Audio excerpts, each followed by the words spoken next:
Howdy, everyone. Here we are at part 5 of my video series and my experience in the military.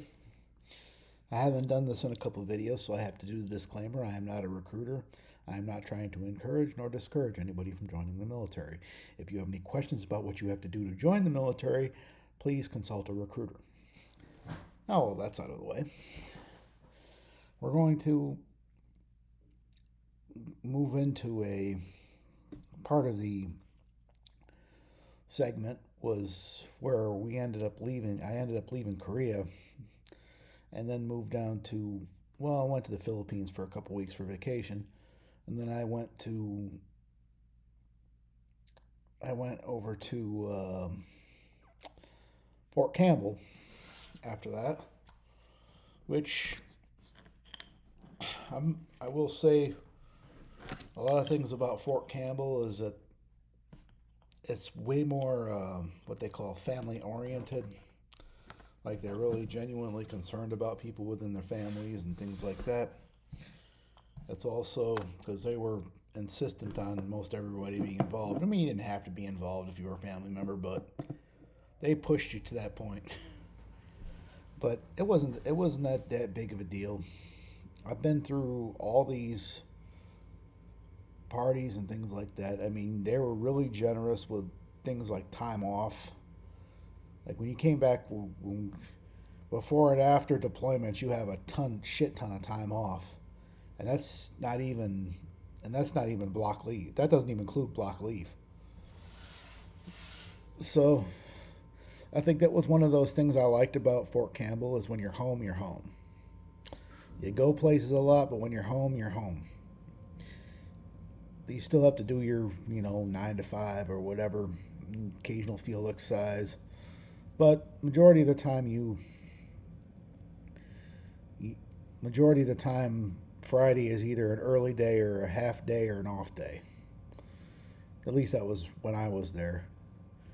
But it was a whole blast though. It's like even up into the months after before I left. Excuse me. In the months before I left, it was like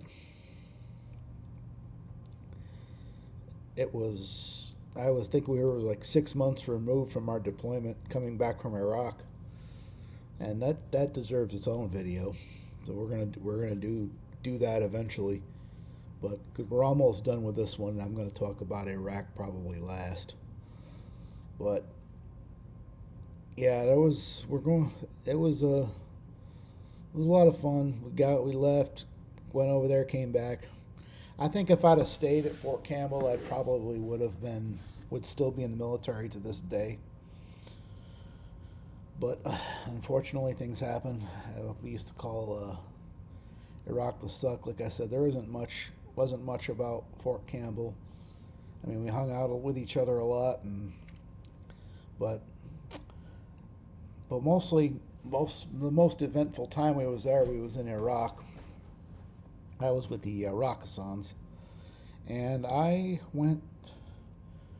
We was with an infantry company out there attached to them. We was feeding them.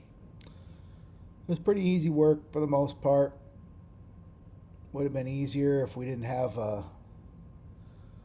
someone, but but one thing I liked about the first sergeant and commander we had there was that he was always challenging.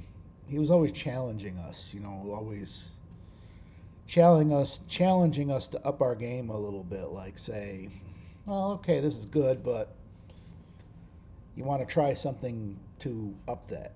He always wanted you to. He always was constantly pushing for improvement, for soldiers to be for improvement, always upping the stress levels slightly, which I don't have a problem with. But oh, okay, hey, let's try that. No problem. But it was, I mean, there were some people within the squad, so to speak, that didn't appreciate that, but I did. One even got to a point where he played the crazy card and ended up going to main post, and he got his weapon taken away from him. But Yeah, there's a whole. That was pretty uneventful. I mean, it was eventful, but uneventful. I mean, I think the most that happened was that we had one person in our brigade get killed by an IED, and two killed themselves. One had a drug overdose. The other one died in one. The other one died in what do you call it? He was on leave when that happened. So his first sergeant ended up traveling to give to give to give his eulogy at his in his hometown. But you have to. But that's a lot of the shit about military is messes up your brain quite a bit, and a lot of people get help, and some do, some don't, and some end up unfortunately doing some shit. I try to keep in contact with some. Was in contact with some pretty consistently for a good amount of years, and then he fell off the grid, and I ain't heard from him since. I hope he's doing okay.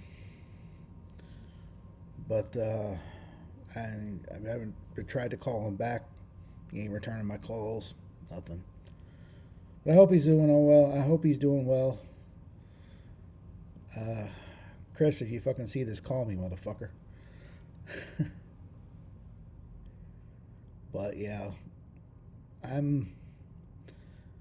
But yeah, next one is gonna be like the assignment that I had before I got out. So I don't like to talk too much about the whole Iraq thing. I might talk a little bit more about it later if you have any questions or whatever. Feel free to post them in the comments, and I'll answer them as I see them. And anyways, if you like this kind of stuff, make sure you subscribe, leave a like, comment, share this with your friends. I'm all about helping troops. Take care.